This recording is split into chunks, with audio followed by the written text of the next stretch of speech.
Straight from Hope Ministry Sanctuary, Pastor Ralph here. Blessings to you all on another beautiful Sunday. Well, not so beautiful. It's raining outside, so I'm in one of my sheds at the ministry. This is the yoga room outside, but I want to share this quick service with you.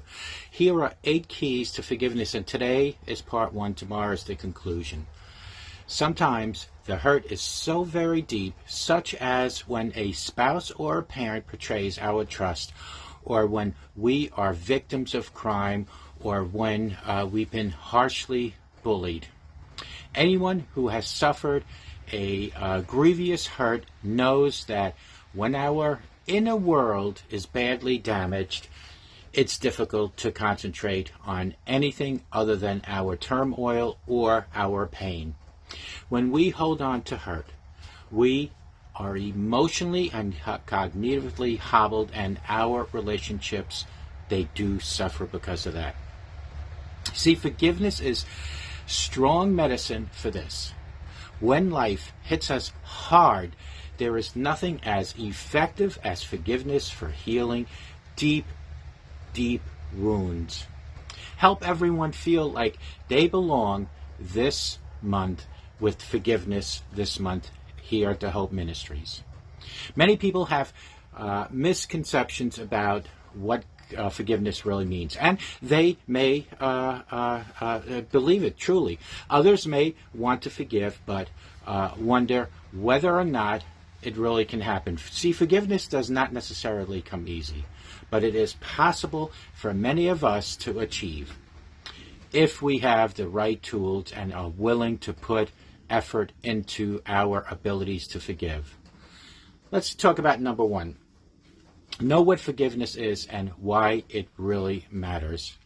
You see, forgiveness is about goodness, about extending mercy to those who have harmed us, even if they don't deserve it.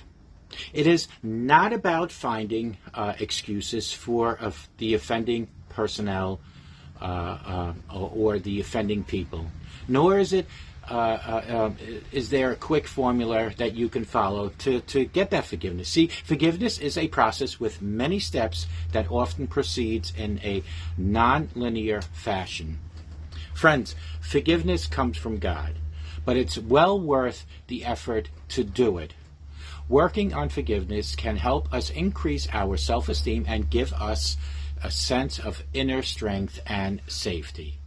It can reverse the lies that we often tell ourselves when someone has hurt us so very deeply. Lies like, I am defeated or I'm not worthy. You see, forgiveness can heal us and allow us to move on in life with meaning and purpose. Forgiveness matters, and we will be examples of good faith when we forgive.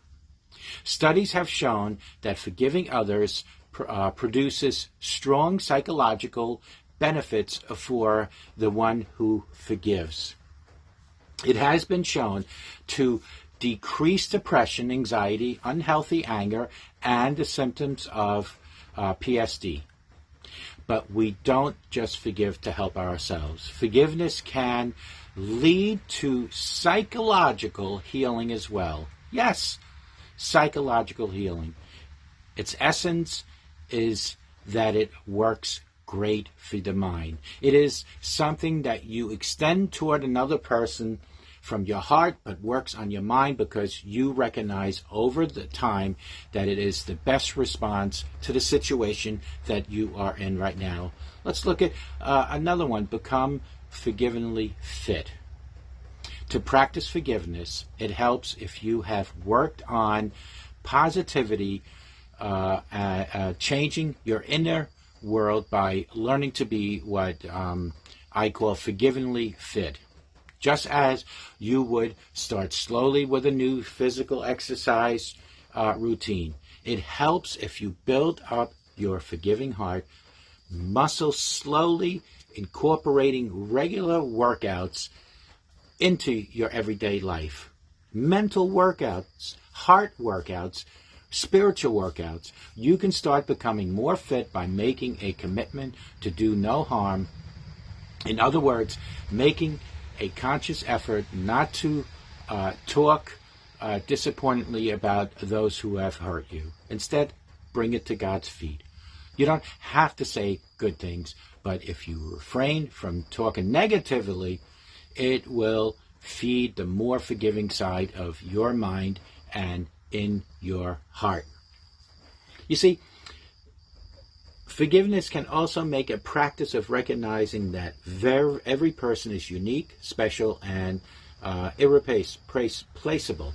You may come to this through religious beliefs, like I do, or psychological beliefs, like many of us do, and it comes from the heart most of the time, if not all the time. As a believer, forgiveness is a large part of my daily living. You can show love in small ways in your everyday encounters with people, like smiling at the grocery cashier every once in a while when you're in there. Take time to listen to a child when they speak to you. Giving love when it's unnecessary helps to build the love muscle, making it easier to show compassion toward each and every person. If you practice small acts of forgiveness and mercy each and every day, extending care when someone harms you in everyday life, this too will help. Perhaps you can refrain from hooking when someone cuts you, or I should say when honking when somebody cuts you off in traffic, or hold your tongue when your spouse snaps at you, and extend a hug instead, a smile and a hug. Sometimes pride and power can weaken your efforts to forgive by making you feel entitled and inflated, so that you hang onto your resentment as a noble cause. You can also address your inner pain each and every day. It's important to figure out who has hurt you and how that hurt happened. This may seem obvious, but not every action that causes you suffering is unjust. For an example, you don't need to forgive your child or your spouse for being imperfect, even if their imperfections are inconvenient for you at the time. To become clearer, you can look carefully at the people in your life, like your parents, siblings, peers, spouse, co-workers, children, and even yourself, and rate how much they have hurt you each and every time. Perhaps they have exercised power over you, or withheld love, or maybe even they have physically harmed you. These hurts have contributed to your inner pain and need to be acknowledged. Doing this will give you an idea of who needs forgiveness in your life and provide a place to start each and every day. There are so many forms of emotional pain, but the common forms are anxiety, there are depression, unhealthy anger, lack of trust, self-loathing, or low self-esteem, an overall negative worldview, and a lack of confidence in one's ability to change. All of these harms can be addressed by forgiveness. So it's very important, my friends, to identify the kind of pain that you are suffering from and to acknowledge that pain. The more hurt you have incurred, the more important it is to forgive, at least for the purpose of experiencing emotional healing. You may be able to do this accounting on your own, or you may need help of a therapist. However, if you approach looking at your pain, be sure that you do it in an environment that feels safe and an environment that is very supportive. You can also develop a forgiving mind through empathy. See, compassion and empathy is so important. Scientists have studied what happens in the brain when we think about forgiving, and have discovered that when people successfully Imagine forgiving someone in a hypothetical situation. They show increased activity in the neural circuits responsible for empathy.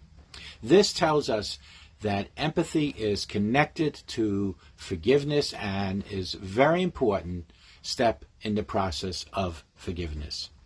If you examine some of the details in the life of a person who harmed you, you can often see more clearly what wounds he carries and starts to develop empathy for that person. First, try to imagine him as an innocent child, needing love and support. Did he get that from his parents? Research has shown that if an infant does not receive attention and love from primary caregivers like parents, then he or she will have a weak attachment which can damage trust. It may prevent him or her from ever getting close to others and get a trajectory of loneliness and conflict for the rest of his or her life. You see, you may be able to put an entire narrative together for that person who has hurt you, from early childhood through adulthood. Or just imagine it from what you know from meeting that person. You may be able to see his or her physical frailties and psychological suffering and begin to understand the common humanity that you both share. You may recognize him or her as a person that is very vulnerable and is wounded and wounded you in return. Despite what he or she may have done to you, or maybe how they hurt you, you realize that he or she did not deserve to suffer either. You see, recognizing what we all carry and the wounds that we all have in our hearts can help open the door to forgiveness. With the power of Christ, you will make it easier. You can also find meaning in your suffering. I know that sounds crazy. When we suffer a great deal, it is important that we find meaning in what we have endured. Without seeing meaning, a person can lose a sense of purpose, which can lead to hopelessness and despairing conclusion that there is no meaning to life on its own merits. That doesn't mean we look for suffering in order to grow or to try to find goodness in another's bad actions. No, instead, we try to see how our suffering has changed us in a positive way. Even as one suffers, it's possible to develop short-term and sometimes long-range goals in our lives. Some people begin to think about how they can use their suffering to cope because they have become more resilient or more braver. They may also realize that their suffering has altered their perspective regarding what is important in life, changing their long-range goals for themselves. Friends, to find meaning is not to diminish your pain or to say, I'll just make the best of what I have and just let things happen because they happen for a reason. You must always take care to address the woundedness in yourself and to recognize that the injustice of experience, suffering, or forgiveness will be shallow. Still, there are many ways to find meaning in our suffering. I turn to God for my suffering each and every time. Some may choose to focus more on beauty of the world or decide to give service to others in need. I do that too. But God is the foundation of my suffering when I have it. Some may find meaning by speaking their truth or strengthening their inner resolve. If I were to give one answer, it would be that we should use our suffering to become more loving and to pass that love on to others like God has done for us and continues to do this. Finding meaning in and out of itself is helpful for finding direction in forgiveness. You know, another thing is when forgiveness is hard, call upon other strengths that you might possess. Forgiveness is always hard when we are dealing with deep injustices from others. My strength is God. I have known people who refuse to use the word forgiveness because it just makes them so angry. That's okay. We all have our own timelines for when we can become merciful. But if you want to forgive and are finding it hard to do that, it might help to call upon other resources. Turn to God right now. First, remember that if you are struggling with forgiveness, that doesn't mean that you are a failure at forgiveness. No, forgiveness is a process that takes time, patience, and determination. Try not to be harsh on yourself, but be gentle and foster a sense of quiet within, an inner acceptance of yourself. Try to respond to yourself as you would to someone when you love them.